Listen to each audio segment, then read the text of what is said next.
श्री कृष्ण कहते हैं कि आप दुनिया में उलझकर अपने सपने भूल जाते और दुनिया आपको परेशान करेगी। आपसे कहेगी कि तू कुछ नहीं कर पाएगा, आपको गिराने की कोशिश करेगी, आपसे जलेगी, आपको भटकाने की कोशिश करेगी, आपके एक बार के छोटी सी असफलता को बहुत बड़ा बना के आपको चिढ़ाएगी। आप उन पर ध्यान दोगे तो आप कुछ नहीं कर पाओगे। उन्हें नज़रअंदाज करना सीखो और खुद पर विश्वास करना सीखो। आपकी मेहनत किसी ना किसी जगह जरूर दिखेगी, बस आप थोड़ा सा सब्र रखो। आप खुद पर विश्वास रखोगे तो आप खुद उम्मीदों पर तो खड़े उतरोगे ही, बल्कि आप उनसे भी बेहतर कर दिखाओगे। और अभी तक आपके जीवन में दुनिया का प्रेशर नहीं आया है तो आप अभी सफलता के रास्ते पर हो ही नहीं। आपके सामने जीवन में एक ना एक बार वो दिन अवश्य आएगा जब सारी दुनिया आपके खिलाफ हो जाएगी। आप तो बस अकेले में ही अपनी जिंदगी और मेहनत की जंग लड़ते रहना। इस दौर में बहुत ही कम लोग कुछ सीख पाते हैं। हमें वो दिन नहीं आने देना है, चाहे किसी भी हद तक जाना पड़ जाए। इसलिए आपको सारी हदें पार करके आगे बढ़ना है। आपकी जो भी खराब आदतें हैं, सारी आदतों को छोड़ना है और आपको अच्छी आदतें अपनानी ही होगी। आप कहीं से भी कुछ भी चीज़ सीखें तो आप उसे एक बार अपना कर जरूर देखो। ज़्यादा नहीं, सिर्फ 10 दिन तो करो। श्री कृष्ण कहते हैं लाखों विद्यार्थियों की ये बुरी चीज़ है कि उन्हें ज्ञान फालतू का लगता है और कुछ लोगों को अच्छा लगता है तो उन्हें अपनाना नहीं है। विद्यार्थियों को सफलता के रास्ते पर दिन कुछ नया करते रहना बहुत ज़रूरी है और धीरे धीरे खुद को बदलना ज़रूरी है, पर बहुत लोग इसे नज़रअंदाज करते हैं और एक समय के बाद सपनों को भूल के इसी ज़िंदगी में उलझ जाते हैं। आप स्कूल जाते हो, कहते हो स्कूल में पढ़ाई नहीं होती। मुख्य कारण तो ये है कि आपको पढ़ना ही नहीं है। स्कूल में तो पढ़ाई बराबर हो रही है, पर बहाने ही हमें सफलता से रोकते हैं। इसलिए बहाने बनाना बंद करो। आपकी सफलता के बीच में जो कुछ भी है उसे तोड़ मरोड़ डालो। उसे जैसे भी हो जल्दी छोड़ो। घर की प्रॉब्लम है, घर की जिम्मेदारी है, पढ़ने के इरादे से बाहर चले जाओ, वहां मेहनत करो।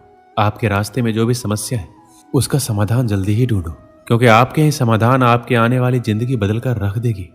फैसला आप करेंगे, आपके फैसले पर ही दुनिया टिकी है। दुनिया का क्या है, आज आपके खिलाफ है, लेकिन जब आपको सफलता मिल जाएगी तो सारी दुनिया आपके साथ हो जाएगी। दुनिया हमेशा अपने फैसले बदलते रहेगी। सिर्फ ये याद रखना है कहीं आपके माता पिता का एक फैसला आपको कुछ ना कर पाने की वजह ना दे दे। इसलिए आज अपने समय को बिल्कुल बर्बाद मत करो। कल समय भी आपका होगा, दिन भी आपका होगा। सिर्फ बस आज मेहनत कर लीजिए, कल सारी मुश्किलों का समाधान आपके पास होगा। आज आपको जितना रास्ता दिख रहा है उतना आप पहले तय कीजिए, उसके आगे का रास्ता वहां पहुंचने के बाद दिख जाएगा। खुद से जिद करो कि तुम अपने खुद को जीने का तरीका ही बदल डालो। आज तुम करोगे तो कल तुम्हें ही फायदा होगा। श्री कृष्ण ने कहा था सफलता एक अविचल आदर्श है जिसका पाठ आपको विफलता से सीखना होगा। यदि आप गिरते हैं तो उठें, यदि आप हारते हैं तो जीतें। अपनी गलतियों को एक मौका समझें और उनसे सीखें। आपकी असफलताओं में भी आपके बड़े सपने छिपे होते हैं। अपनी विफलताओं को मतलब से भरें और आगे बढ़ने के लिए एक नया उद्देश्य तय करें। जीवन आपको चुनौतियों से नहीं बल्कि आपके प्रतिस्पर्धी से मुकाबला करने का मौका देता है। एक सफल विद्यार्थी की पहचान यह नहीं है कि वह कितना अच्छा अंक प्राप्त करता है, बल्कि यह है कि वह किसी से कम नहीं है। आपका सबसे बड़ा प्रतियोगी आप ही होंगे। आप अपने आप से मुकाबला करें और स्वयं के आगे निरंतर सुधार का मार्ग चुनें। आपकी सफलता का एक और महत्वपूर्ण अंग आत्मविश्वास है। आपको खुद में विश्वास होना चाहिए कि आप किसी भी लक्ष्य को प्राप्त कर सकते हैं। स्वयं को कमजोर मत समझें, बल्कि अपनी शक्ति को पहचानें और उसे बढ़ावा दें। जब आप अपने अंदर के संचारी शक्ति को पकड़ेंगे तो कोई भी लक्ष्य आपके लिए असंभव नहीं होगा। साथ ही आपको अपने सपनों को बनाए रखने के लिए सचेत रहना होगा। आपके लक्ष्य बड़े हो सकते हैं, लेकिन उन्हें प्राप्त करने के लिए मेहनत, समर्पण और अध्ययन की आवश्यकता है। आपको अपने लक्ष्यों के लिए संघर्ष करने के लिए तत्परता और सही दिशा में प्रयास करना होगा। याद रखें, अगर आपकी मेहनत और समर्पण सही है तो आपके सपने सच होने से कोई रोक नहीं सकते। आप सचमुच महान हो सकते हैं। आपको सिर्फ अपनी क्षमताओं को पहचानने की आवश्यकता है और समर्पण के साथ काम करने की इच्छा है। जीवन के सभी मोड़ों पर अपना सामरिक मनोबल बनाए रखें और अपार सफलता की ओर बढ़ें। आप सभी के भीतर एक अद्वितीय संभावनाओं का समुद्र है। आपकी खुदरा प्रतिभा अद्भुत कला और निरंतरता से भरी योग्यता का परिचय कराती है। आप विचार कर सकते हैं, सपने देख सकते हैं, इनको हकीकत में बदलने का साहस रखते हैं। जब आप खुद को परिभाषित करते हैं तो सारी दुनिया आपके पास से गुजरती है। आपकी सोच, आपके विचार और आपकी भावनाएं आपकी शक्ति बनती है। आपकी सोच आपके कर्मों को प्रेरित करती है और कर्म से ही सफलता आती है। इसलिए हमेशा सकारात्मक सोच और उच्च मानसिकता बनाए रखें। जीवन में कठिनाइयां आएगी, समस्या आएगी, लेकिन आपकी मनोबल शक्ति आपको अपने लक्ष्य की ओर आगे बढ़ने में मदद करेगी। यदि आप ताकतवर और अटल बने रहेंगे तो कोई भी चुनौती असंभव नहीं होगी। विफलता केवल एक मंच पर धकेलने का अर्थ नहीं है, बल्कि आपको विजयी बनाने के लिए आगे बढ़ाने का एक और अवसर है। इसलिए अपनी ताकत को पहचानें, अपने दोषों को स्वीकार करें और फिर से खड़े होने का प्रयास करें। जिंदगी में सब कुछ हासिल करने की इच्छा किसको नहीं होती है?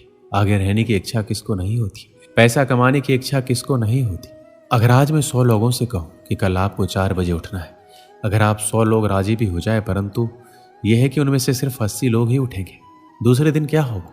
उससे भी कम लोग उठेंगे, तीसरे दिन उससे भी कम, चौथे दिन उससे भी कम, पर जो आखिरी दिन उठेगा वही व्यक्ति अपने जीवन में चुने हुए लक्ष्य को पाकर रहेगा।